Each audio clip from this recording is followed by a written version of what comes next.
If you're going into the criminal justice system, you probably want to learn as much as you possibly can about executive clemency. I learned a lot about that while serving a 45-year sentence, and it was always really troubling for me because every November on Thanksgiving, you would see the president get on television and he would pardon a turkey.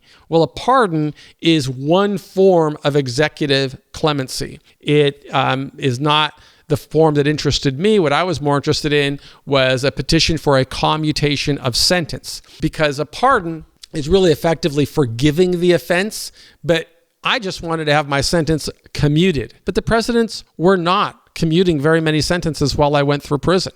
In fact, there were very few mechanisms that existed that a person could use to work towards something better. That's not the case today. Now you have the First Step Act, and you have a lot of talk about executive clemency and why we need to reform that system. So executive clemency, there's multiple forms. There's amnesty for offenses. There's commutations, as I said. There's pardons. There's remission of fines. There's this other one that kind of delays it, which I've never heard of anybody who received that. But you should be thinking about it early. And one of the ways that you could learn about it is just by visiting the Department of Justice's website and learning how does it structure. Well, it's structured by it's part of the executive branch of government, which means you have the President of the United States, the Attorney General that runs the Department of Justice.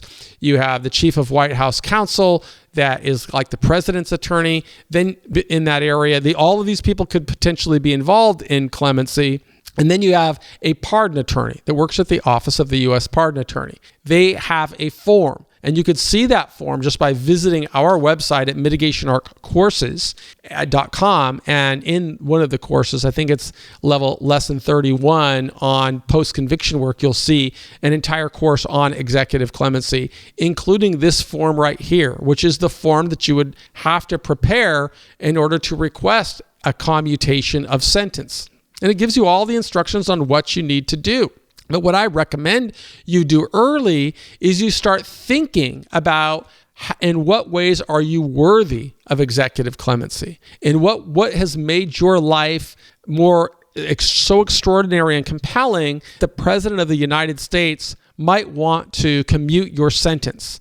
As I told you, when I was going through the prison system, I started when Ronald Reagan was the White House. And ever since then, every November, you would see a president chopping the head off or going to a turkey and saying, I'm going to pardon you and not chop your head off. And it pardoned turkey. But it was not so merciful in granting executive clemency to the tens of thousands of people that were potentially deserving in federal prison. So you had that with Reagan. You had it with George Bush, was very stingy in commutations until the end of their term. When President Clinton got elected, I kind of hoped that he would be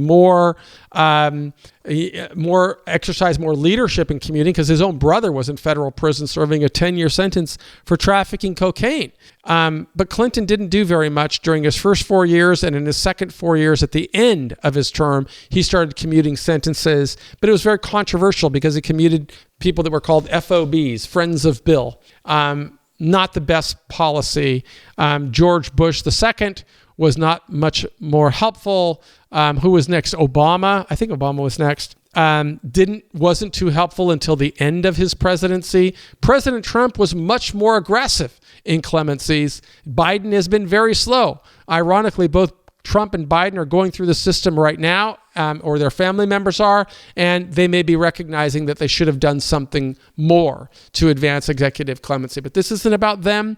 This isn't about me. This is about you. In what ways can you start sowing seeds today to make you a better candidate for clemency? Well, we teach a lot about that on our courses at Prison Professors, in our premium courses at Mitigation Art Courses, and at Prison Professors Talent.